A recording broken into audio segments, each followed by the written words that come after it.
सध्या राज्याच्या राजकारणात दोन घडामोडींवर सातत्यानं चर्चा होतीये. एक जीवघेणा हल्ला बीड मधल्या प्रकरण आणि दुसरीकडे जीवघेणा व्हायरस. पुढच्या काही बातम्या या संदर्भातल्या.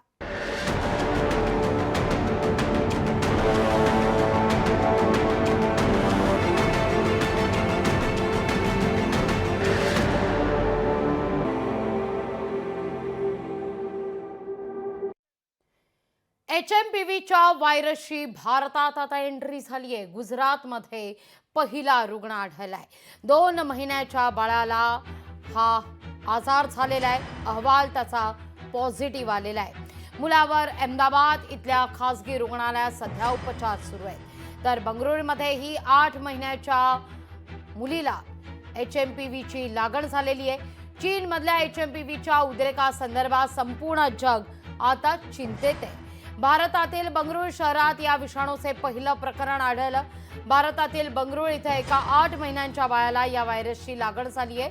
फुफ्फुसावर हा व्हायरल अटॅक करत असतो, त्यामुळे श्वसनास देखील त्रास संभवतोय. लहान मुलं, वृद्ध, कमकुवत रोगप्रतिकारक शक्ती असलेल्यांना हा धोका अधिक आहे.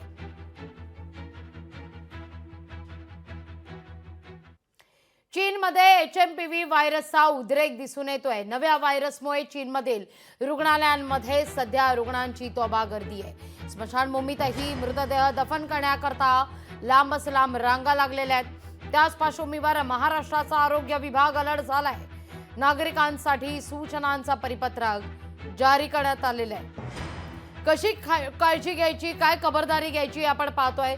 शिंका किंवा खोकला आल्यास तोंडावर रुमाल धरा. सार्वजनिक ठिकाणी साबण आणि सॅनिटायझरना वारंवार हात स्वच्छ करा. ताप खोकला असल्यास सार्वजनिक ठिकाणी जाणं टाळा. भरपूर पाणी प्या. पौष्टिक अन्न खा. घर आणि कार्यालयात पुरेशा व्हेंटिलेशनची काळजी घ्या. हस्तांदोलन करणं आणि रुमालाचा पुनर्वापर हा टाळा.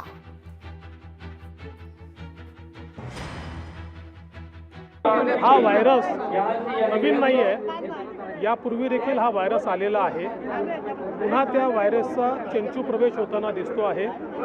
या संदर्भात जी काही ॲडवायझरी आहे ती आम्ही लवकरच त्या ठिकाणी जारी करू.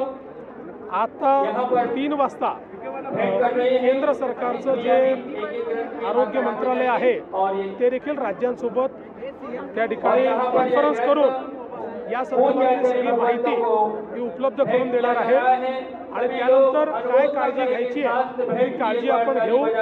आता लगेच पूर्णपणे घाबरून जाण्याची आवश्यकता नाही आहे. नव्या व्हायरसनं घाबरून जायची गरज नाही. या राज्यातली आरोग्य यंत्रणा आणि देशातली आरोग्य यंत्रणा अत्यंत सक्षम आहे.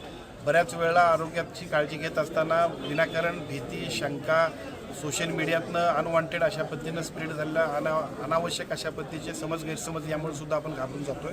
कोणीही काळजी करायची गरज नाही. जे असेल त्याच्याबद्दल योग्य त्या सूचना आरोग्य विभागाच्या वतीनं सर्व नागरिकांना दिल्या जातील आणि त्या पद्धतीने या राज्यातल्या आरोग्य यंत्रणेचं अत्यंत चांगल्या पद्धतीने नियोजन करून राज्यातल्या सर्व आरोग्य विभागाला त्या पद्धतीच्या सूचना दिल्या जातील. लोकशाही मराठी ऐका, पहा, जागरूक रहा.